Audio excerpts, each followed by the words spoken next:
Uno de los pensadores más brillantes y más sombríos del siglo XX es el escritor austríaco Franz Kafka.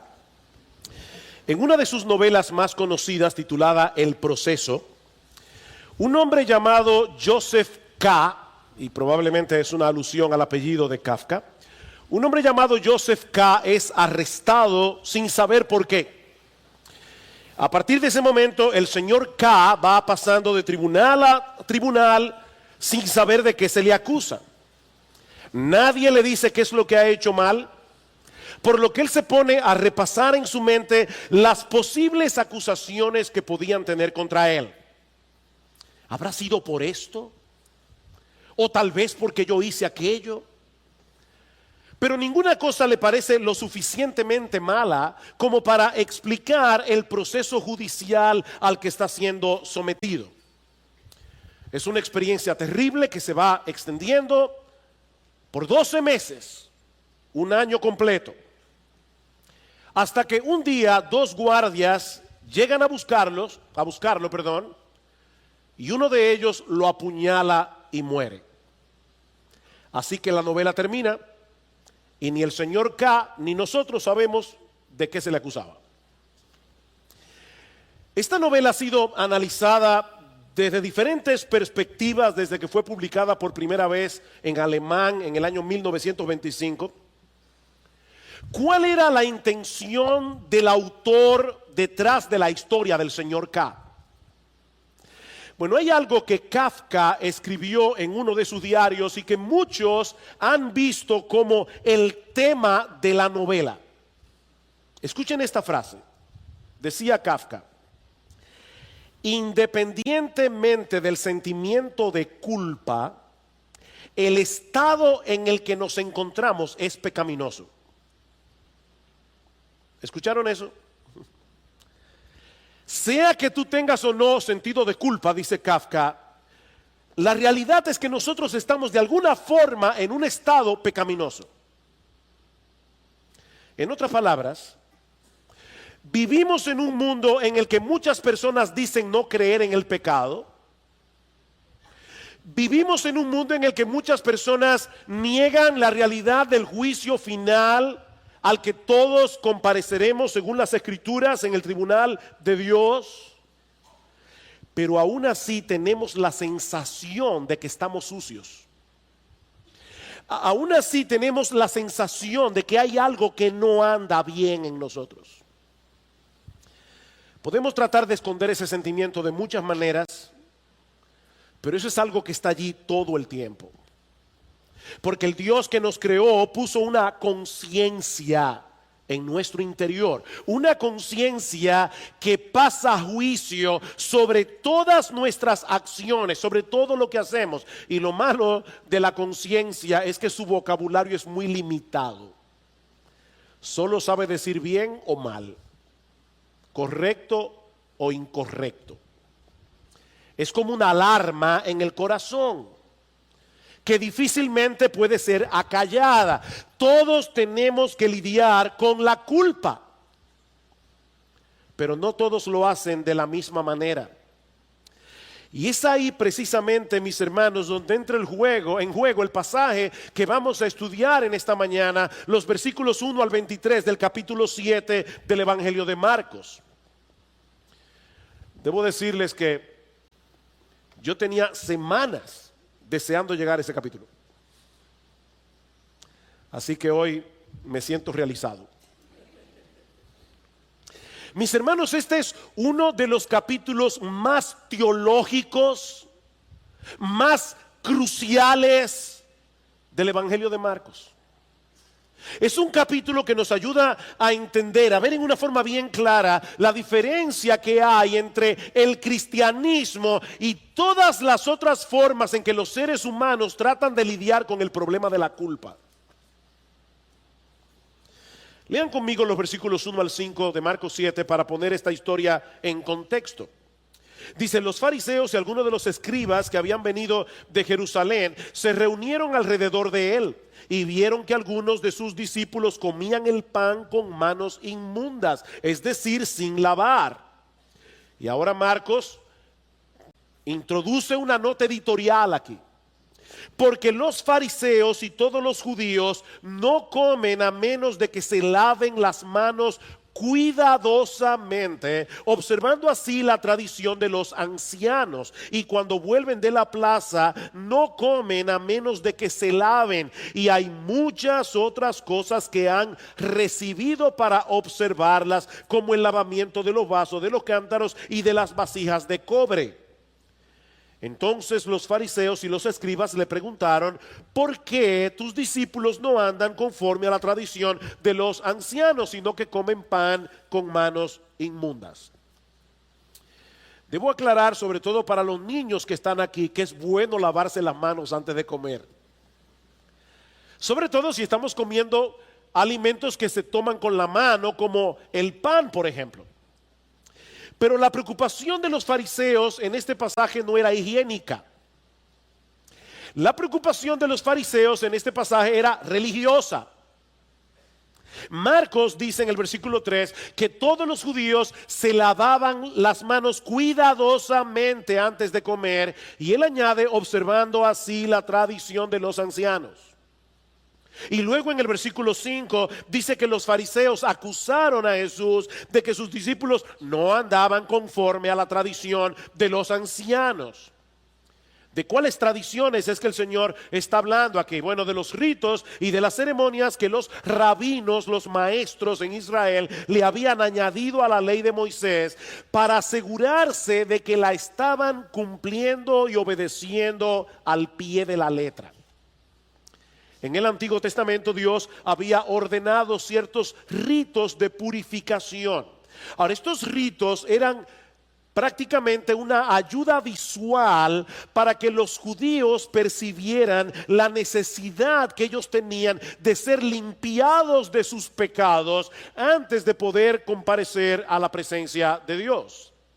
De manera que estos ritos de purificación no lavaban realmente el pecado, obviamente. Estos ritos de purificación no eran un fin en sí mismos, eran simplemente un recordatorio que apuntaba hacia otra cosa. Estos rituales tenían la intención de preparar al pueblo para la llegada de un Salvador que iba a hacer por ellos lo que ningún jabón del mundo puede hacer, ni ningún ritual religioso tampoco. El problema del hombre es espiritual y por lo tanto requiere de un remedio espiritual. Es por eso que en Deuteronomio capítulo 10 versículo 16, hablando de la circuncisión, algo que se practicaba en el cuerpo, Moisés les dice: no se confundan, lo que ustedes necesitan no es un corte en el cuerpo, lo que ustedes necesitan es una circuncisión del corazón. Esa circuncisión física apunta hacia un remedio más radical, apunta hacia algo que Dios hará en algún momento en vuestros corazones. Y en Jeremías capítulo 2 versículo 22 lo dice en una forma mucho más impactante: aunque te laves con lejía y amontones jabón sobre ti, la mancha de tu pecado permanecerá delante de mí, dice Jehová el Señor. El lavado del cuerpo no puede quitar las manchas del alma. Pero los líderes religiosos de Israel perdieron de vista el significado verdadero de estos rituales y llegaron a pensar que por el mero hecho de practicarlos, eso los ayudaría a ganar el favor de Dios. Estos hombres llegaron a ser los máximos exponentes del legalismo en los días del Señor Jesucristo. ¿Y qué es el legalismo? Bueno, básicamente es tratar de ganar el favor de Dios a través de nuestra obediencia a un conjunto de rituales, de leyes y de normas. Mientras el Evangelio nos mueve hacia la obediencia por el hecho de haber sido aceptados por Dios de pura gracia por medio de la fe en el Señor Jesucristo, el legalismo nos dice que nosotros debemos obedecer para ser aceptados. ¿Ven la diferencia? En el Evangelio somos aceptados por fe y eso nos mueve a la obediencia. El legalista te dice: no, debes obedecer para ser aceptado. Y por supuesto, cuando uno piensa que puede ganarse el favor de Dios a través de la obediencia, muy probablemente hay dos cosas que van a suceder. La primera es que le vamos a añadir nuevas leyes a la ley de Dios, porque queremos estar seguros de que estamos haciendo las cosas exactamente como debemos hacerlas. En otras palabras, estamos ponchando los botones correctos para que salga el resultado correcto. Eso era lo que habían hecho los escribas y los fariseos. Ellos reinterpretaban y reinterpretaban los mandamientos de Dios y finalmente colocaban sus propias aplicaciones e interpretaciones de la ley al mismo nivel de la ley. ¿Oyeron eso? Ellos elevaban sus propias interpretaciones y aplicaciones de la ley al mismo nivel de la ley, y de ese modo llegaron a desarrollar una superestructura de regulaciones que vino a ser sumamente opresiva para el pueblo de Israel. Y mis hermanos, no piensen ni por un momento que nosotros no podemos caer en esa misma trampa en el día de hoy. Por ejemplo, yo creo que la Biblia enseña que nosotros debemos apartar este día para darle descanso a nuestros cuerpos y para tener comunión con el Señor, como no podemos hacerlo en el resto de la semana por las ocupaciones que tenemos. Ahora, lo que eso significa en la práctica, eso puede variar de un creyente a otro. Tal vez alguien decida tomar una buena siesta después de comida para poder descansar, mientras que a otro le conviene irse a caminar un rato para poder oxigenar el cerebro y estar bien despierto en el culto de la tarde. Y todavía existe la posibilidad de que algún creyente prefiera no dormir siesta ni irse a caminar, sino quedarse en su casa leyendo la Biblia o leyendo un libro que le sea de edificación. Ahora, imagínense qué sucedería si cada uno de ellos, sobre todo el tercero, el que decide no dormir siesta ni salir a caminar, convierte su práctica en una regla universal que todo creyente debe seguir, si de veras quiere hacer un buen uso del día del Señor. Bueno, eso fue precisamente lo que hicieron los líderes religiosos de Israel. Y terminaron destruyendo el propósito por el cual Dios instituyó este día. Porque en vez de ser un tiempo deleitoso en la presencia del Señor, los fariseos lo convirtieron en una carga muy difícil de sobrellevar. Así que lo primero que va a suceder es que vamos a añadir nuevas leyes y regulaciones cuando somos legalistas, cuando creemos que vamos a ganar el favor de Dios a través de nuestra obediencia. Lo segundo es que tarde o temprano nuestras reglas y regulaciones van a llegar a ser más importantes que los mandamientos de Dios. Lo segundo que va a suceder es que esas reglas y regulaciones humanas van a llegar a ser más importantes que los mandamientos de Dios revelados en su palabra. Esa es básicamente la acusación que el Señor le hace a los fariseos aquí. Los legalistas anulan la palabra de Dios para seguir sus tradiciones. Vean el versículo 6. Y Él les dijo: bien profetizó Isaías de vosotros, hipócritas, como está escrito: este pueblo con los labios me honra, pero su corazón está muy lejos de mí. Mas en vano me rinden culto, enseñando como doctrinas preceptos de hombres. Dejando el mandamiento de Dios, os aferráis a la tradición de los hombres. Mis hermanos, ¿quién es el único que sabe cuál es la forma correcta de adorar a Dios? Obviamente Dios. De manera que cuando ponemos a un lado su palabra para seguir tradiciones humanas, lo estamos adorando en vano, porque no lo estamos haciendo de corazón. ¿Y qué conexión hay entre una cosa y la otra? ¿Qué conexión hay entre las tradiciones humanas y el corazón? ¿Por qué adorar a Dios según las tradiciones humanas nos hace ser hipócritas? Es una hipocresía, dice el Señor, Porque ellos profesaban ser seguidores de Dios, pero en realidad eran seguidores de los hombres. ¿Ven el problema? Ellos decían ser seguidores de Dios, pero la revelación de Dios está en su palabra. Ellos eran seguidores de los hombres. Ellos cumplían fielmente con la tradición de los ancianos, pero ¿qué de la devoción del corazón?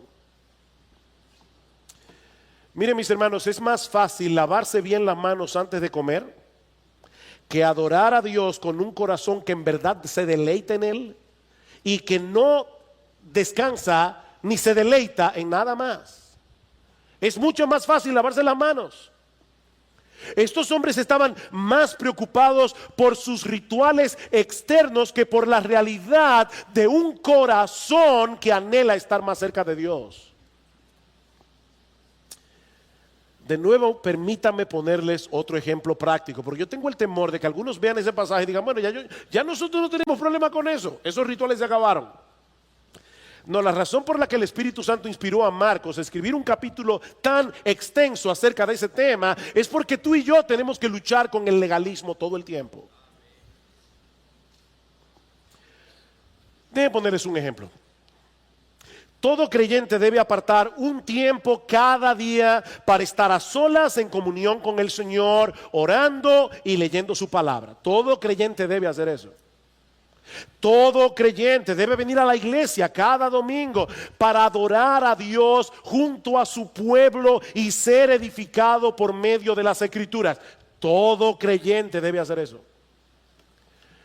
Pero escúchame bien, si tú estás haciendo todo eso como un ritual externo, creyendo que por el mero hecho de hacerlo te vas a ganar el favor de Dios, tú estás haciendo lo correcto por una motivación incorrecta. Y eso no le va a hacer ningún bien a tu alma.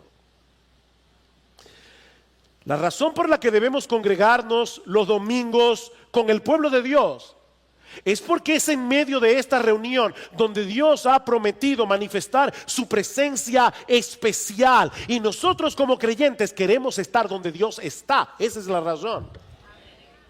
Mirad cuán bueno y cuán deleitoso es habitar los hermanos juntos en armonía. ¿Por qué? Porque allí envía Jehová bendición y vida eterna. Allí, en la reunión del pueblo de Dios. Nosotros queremos estar aquí porque queremos a Dios. Sí, debemos apartar un tiempo cada día para leer la Biblia y orar. ¿Por qué? Porque Dios nos habla a través de su palabra y nosotros derramamos nuestros corazones delante de Él por medio de la oración. Nosotros queremos a Dios, queremos tener comunión con Dios. Pero el legalista se conforma con el cumplimiento externo del deber, sin darse cuenta de que su supuesta adoración no sirve de nada, porque su corazón está lejos de Dios. Lo que él hace externamente no es congruente con la realidad de lo que está sucediendo en su interior. Mis hermanos, escuchen esto. El corazón es el centro de la adoración. El corazón es el centro de la adoración. No importa lo que hagas externamente, si tu corazón no está involucrado, tú no lo estás. La verdadera adoración fluye de un corazón que se deleita en Dios. Fluye de un corazón que se mantiene en pie de guerra contra todos los ídolos que intentan ocupar ese trono. Pero la hipocresía de estos hombres no se quedaba ahí. Cuando nuestra obediencia a ciertas reglas no es más que un mecanismo para tratar de obligar a Dios a bendecirnos, vamos a terminar anulando los mandamientos de Dios por esas reglas, como decíamos hace un momento. Miren el ejemplo que pone el Señor en los versículos 9 al 13. También les decía, astutamente violáis el mandamiento de Dios para guardar vuestra tradición, porque Moisés dijo, honra a tu padre y a tu madre, y el que hable mal de su padre o de su madre, que muera. Pero vosotros decís, si un hombre dice al padre o a la madre, cualquier cosa mía con que pudieras beneficiarte es corbán, es decir, ofrenda a Dios, ya no le dejáis hacer nada en favor de su padre o de su madre, invalidando así la palabra de Dios por vuestra tradición, la cual habéis transmitido, y hacéis muchas cosas semejantes a estas. La ley de Dios establece claramente que los hijos deben honrar a sus padres. Y eso incluye el hecho de cuidar de ellos cuando ya no puedan cuidarse por ellos mismos. Este mandamiento era tan importante que en el Antiguo Testamento, si un hijo maldecía a su padre o a su madre o intencionalmente les hacía daño, a ese hijo, según la ley mosaica, debía aplicársele la pena capital. Así de serio era esto. Pero los fariseos encontraron un subterfugio teológico para no tener que obedecer el quinto mandamiento. Si un hijo decía que aquello con lo que él hubiera podido ayudar a sus padres era corbán, y esta es una palabra hebrea que significa dedicado a Dios, todo esto que yo tengo, con lo cual yo hubiera podido ayudarte, yo lo he dedicado a Dios, él ya no tenía que hacer nada por sus padres. Ahora, miren dónde estaba el truco, porque hay un truco aquí. La regla del corbán decía que si una persona dedicaba algo a Dios, él podía seguir usándolo a lo largo de su vida, pero no podía dárselo a nadie más. Cuando la persona moría, esos bienes que habían sido dedicados a Dios eran llevados al templo. Así que los hijos, mientras tanto, se libraban de la responsabilidad de tener que cuidar a sus padres bajo el alegato de que ellos habían dedicado todos esos bienes a Dios. Y Cristo dice, y este es un solo ejemplo, ustedes hacen muchas cosas como esas. ¿Qué hipocresía la de estos hombres? Ellos escondían su desobediencia a los mandamientos de Dios en un manto de devoción. Ay, papi, mami, qué pena. Todo esto que tengo está dedicado a Dios. Es corbán. Lo lamento mucho, que Dios te bendiga. Increíble. Mis hermanos, esa es una de las ironías del legalismo, que añadiendo reglas a la ley de Dios, termina restándole mandamientos a la ley de Dios. ¿Oyeron eso? El legalista, añadiendo reglas a la ley de Dios, termina restándole mandamientos a la ley de Dios, porque el legalismo lleva al hombre a descuidar lo que realmente es importante para Dios, por estar más preocupado por lo que es más importante para los hombres. Y noten la secuencia que Marcos nos presenta en este pasaje, porque hay una progresión aquí de decadencia en este pasaje. En el versículo 7 dice que ellos enseñan mandamientos de hombres en vez de enseñar las escrituras. En el versículo 8 dice que ellos dejan el mandamiento de Dios para aferrarse a la tradición. En el versículo 9 dice que violan el mandamiento de Dios. Y en el versículo 13 dice que invalidan o cancelan la palabra de Dios. Mis hermanos, el legalismo es algo serio, porque es imposible aferrarse a las escrituras teniendo al mismo tiempo un corazón legalista. Esas dos cosas se oponen entre sí. Yo no sé cuántas veces yo me he topado con este caso en los casi 39 años que tengo siendo creyente. Le compartimos el evangelio a una persona incrédula, pero esa persona no está dispuesta siquiera a escuchar, simplemente porque el evangelio de la gracia es contrario a lo que les enseñaron sus padres o sus abuelos. ¿Han tenido esa experiencia? La tradición de los padres y de los abuelos pesa más que la palabra de Dios. Y lo mismo puede ocurrir adentro de la iglesia. lo mismo. Hay personas que profesan la fe, pero tienen nociones distorsionadas del evangelio. Y cuando uno trata de corregirlos, mostrándoles las escrituras, ellos cierran por completo sus oídos porque sus tradiciones son más importantes que la palabra de Dios.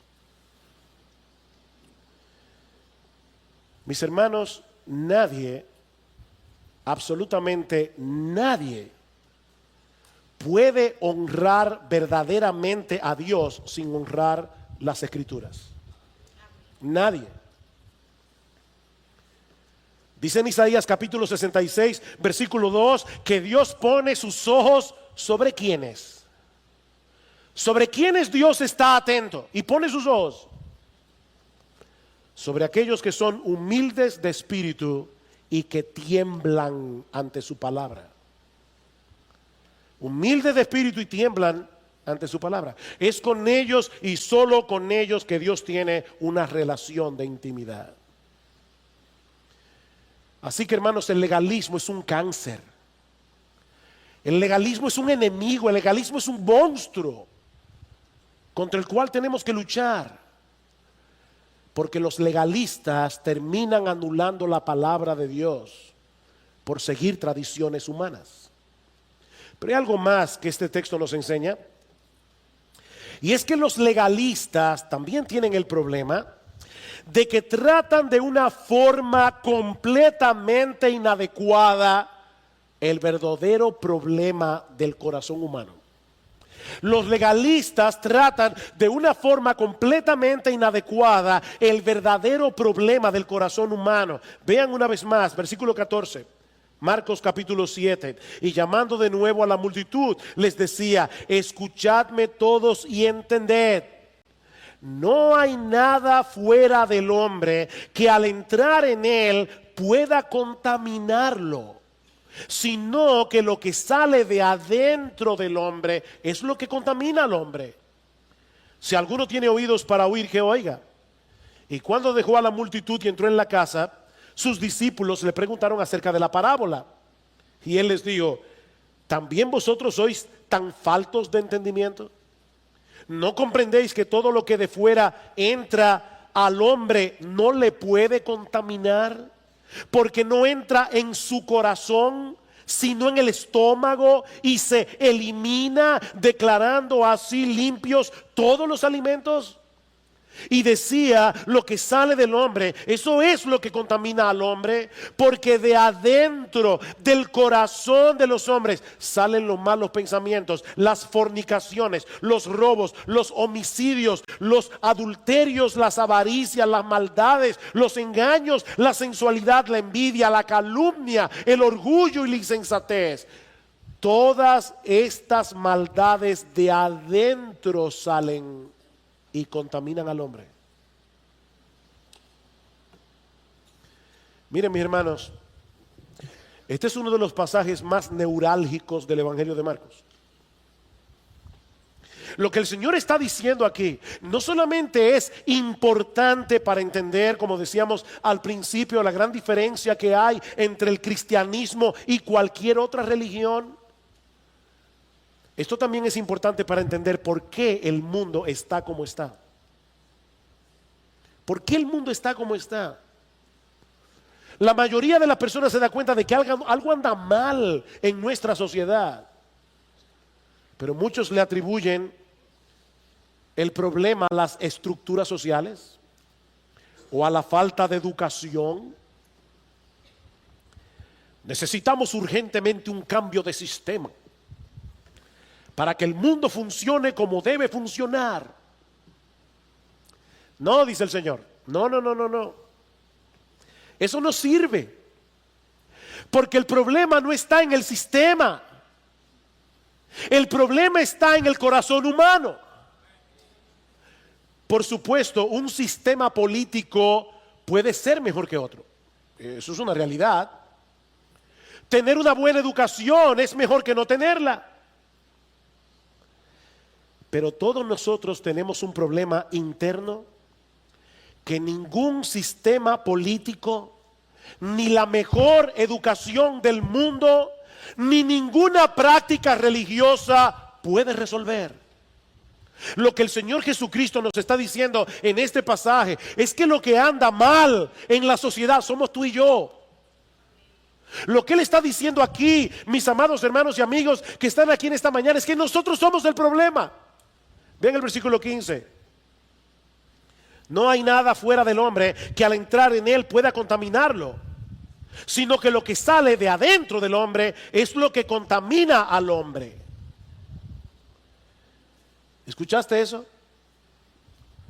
Lo que te contamina, lo que te hace daño, no es primariamente algo que está externo a ti, es algo que está dentro de ti.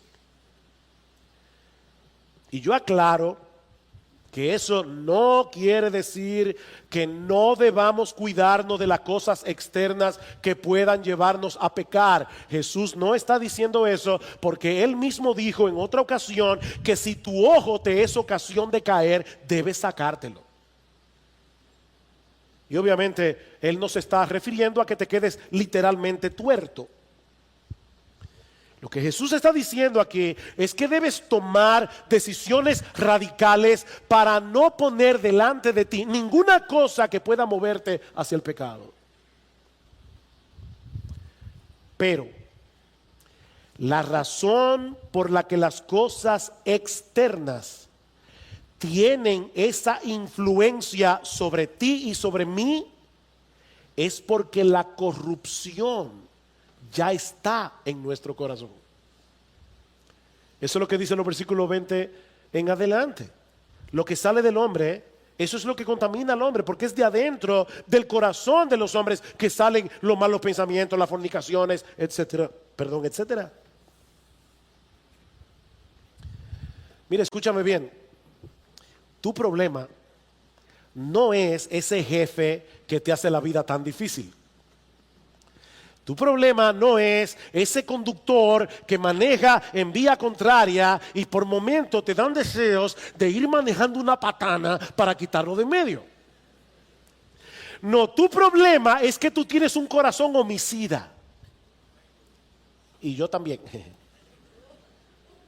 Ese es nuestro problema.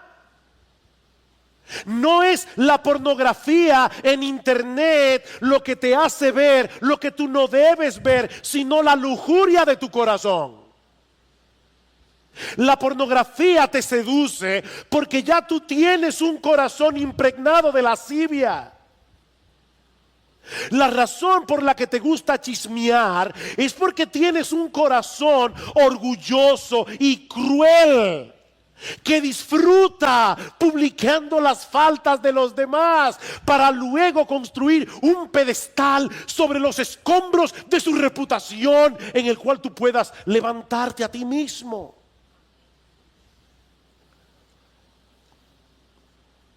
Nuestro corazón es orgulloso, nuestro corazón es insensato, nuestro corazón es egoísta, nuestro corazón es codicioso. Nuestro corazón es envidioso. Y ningún ritual, ni ninguna ceremonia religiosa puede resolver ese problema. Más engañoso que todo es el corazón. Jeremías 17:9. Y sin remedio, dice el texto. O como dice otra versión, extremadamente perverso. Y en otro lugar leí que se podía traducir desesperadamente enfermo. Es por eso que el legalismo no funciona. El legalismo no funciona. Porque las reglas pueden modificar la conducta hasta cierto punto, pero no pueden de ninguna manera purificar el corazón. Recuerda, aunque te laves con lejía y amontones jabón sobre ti, la mancha de tu pecado permanecerá delante de mí, dice el Señor. Yo he titulado este mensaje El corazón del problema. ¿Saben cuál es el corazón del problema? El problema del corazón. El corazón del problema es el problema del corazón. Pero hay algo más en este texto. Y esta es, mis hermanos, la parte central de este mensaje. Lo peor que tiene el legalista es que no descansa por fe en el único que puede resolver el problema del corazón.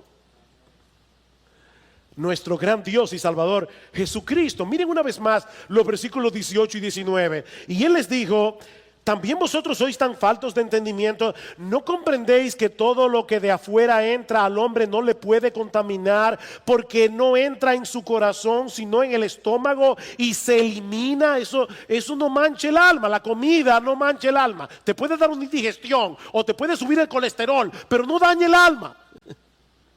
La glotonería sí, pero la comida no. Se elimina, dice el Señor. Pero entonces Marcos añade un comentario editorial entre paréntesis en nuestras versiones, declarando así todos los alimentos. Mis hermanos, ese comentario es importante, muy importante. En el Antiguo Testamento habían leyes dietéticas que regulaban lo que un judío podía comer. En ese sentido, habían alimentos limpios y alimentos que no lo eran. Pero ahora Marcos nos dice que Jesús declaró limpios todos los alimentos. ¿Cómo puede el Señor, que respetaba tanto la ley, ahora parecer que está eliminando mandamientos de la ley? El texto no dice cuándo fue que entró en vigor esta nueva regulación. Simplemente dice que el Señor Jesús hizo algo que hizo limpios todos los alimentos. ¿Cómo fue que Jesús lo hizo? Colosenses capítulo 2, versículo 17 nos da la respuesta. Pablo dice allí que todas esas regulaciones dietéticas no eran más que una sombra que apuntaba hacia Jesús. Como decíamos anteriormente, todas esas leyes del Antiguo Testamento que tenían que ver con la limpieza ceremonial tenían la intención de mostrarle al judío la necesidad que él tenía de purificar su corazón para poder estar en la presencia de Dios. La razón por la que Cristo declaró limpios todos los alimentos es porque todas esas leyes ya cumplieron su cometido. Su única razón de ser era preparar al pueblo de Dios para la llegada de aquel Salvador que iba a proveerles la verdadera purificación del corazón. Así que cuando el legalista sigue esforzándose por alcanzar el favor de Dios a través de un conjunto de reglas externas, lo que él está haciendo en realidad es rechazando el único medio que Dios ha provisto para acercarnos a Él y bendecirnos, nuestro gran Dios y Salvador Jesucristo. Hay un pasaje del Antiguo Testamento que presenta esta enseñanza de una forma increíblemente impactante. No tienen que buscarlo, pero se encuentra en el capítulo 3 del profeta Zacarías. Y es un pasaje lleno de simbolismo que comienza con una visión que el profeta tiene viendo a un sumo sacerdote llamado Josué en el templo de Jerusalén delante del ángel del Señor. Yo le pido al Señor de verdad. Le oraba esta mañana. Yo espero que ustedes sientan el impacto de este texto profundamente, porque es un pasaje impresionante. Ahí está Josué, el sumo sacerdote, en el templo de Jerusalén. El templo de Jerusalén tenía tres partes: un patio exterior, un patio interior y el lugar santísimo, donde solo entraba el sumo sacerdote una vez al año en el día de la expiación, o como los judíos le llaman, el día del Yom Kippur. La preparación para ese día era sumamente meticulosa.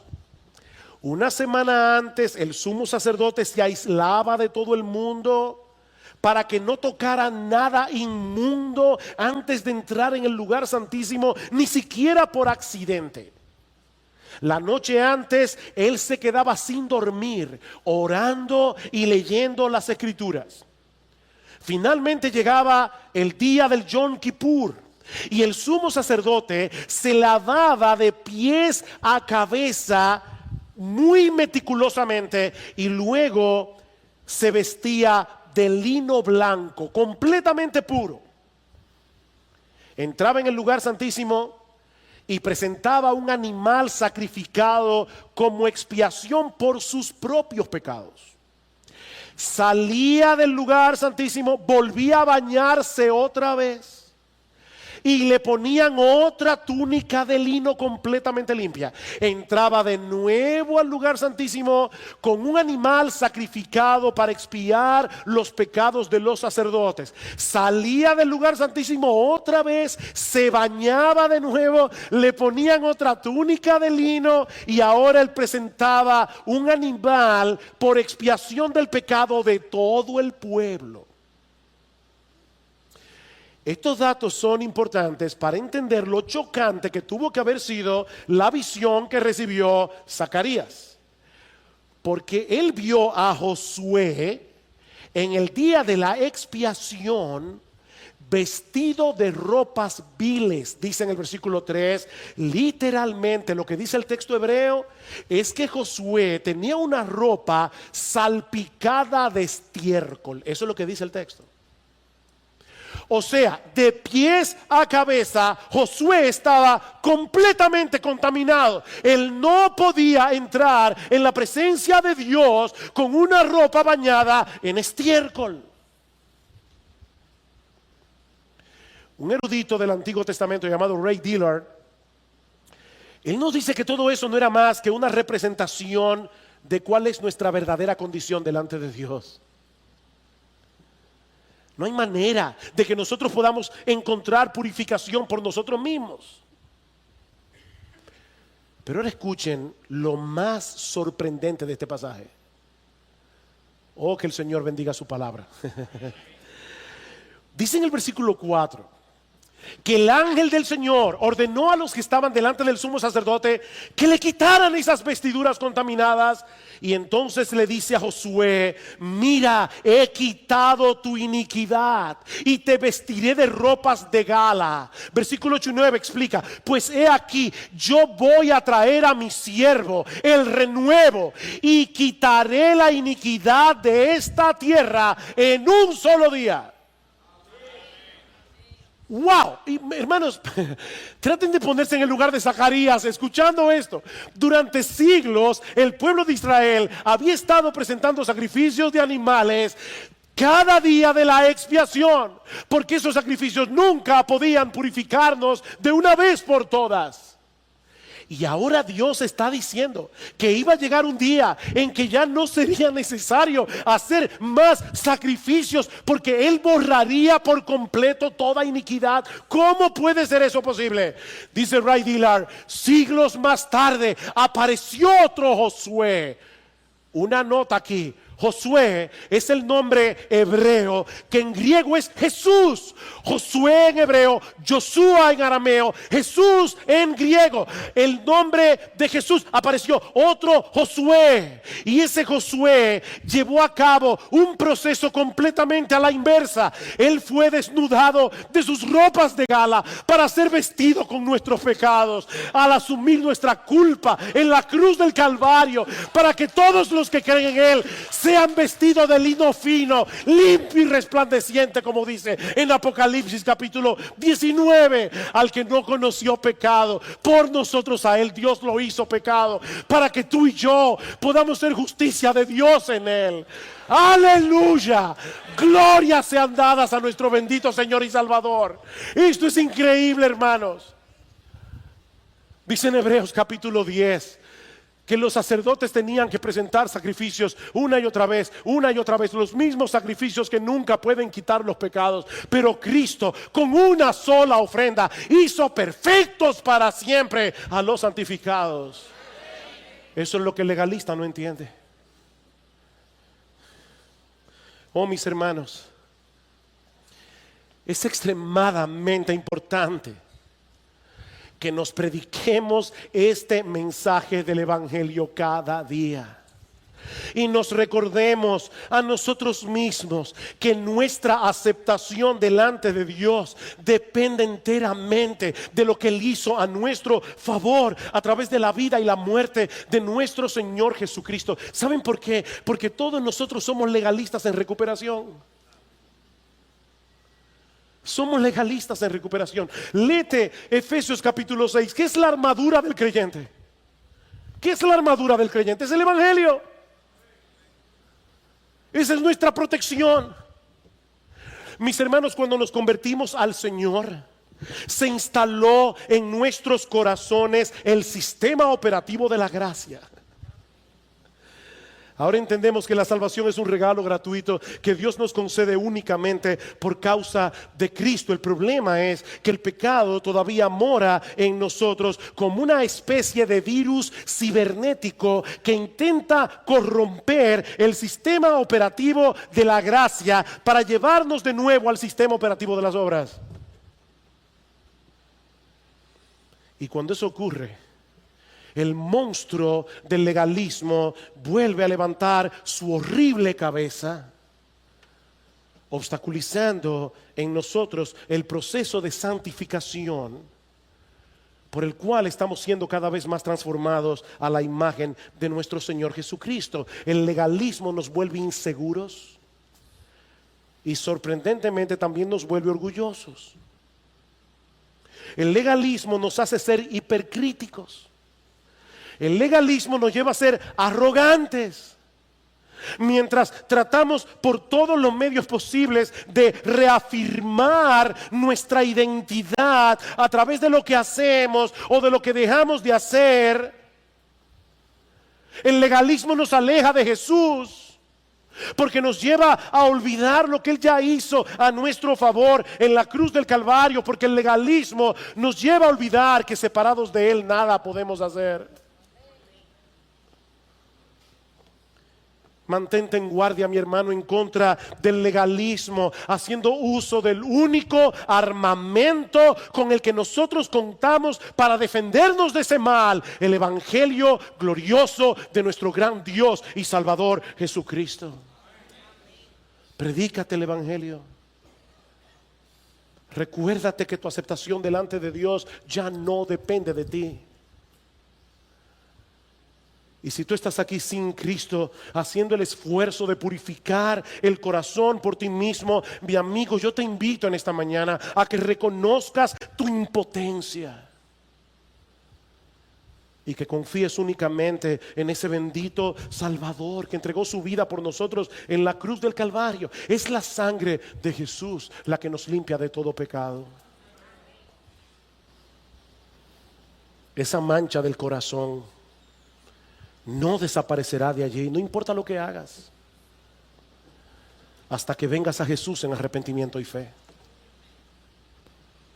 No sigas tratando de hacer lo que solo Dios puede hacer a través de la persona y la obra de Cristo, porque su gracia está disponible para todos nosotros hoy por medio de la fe.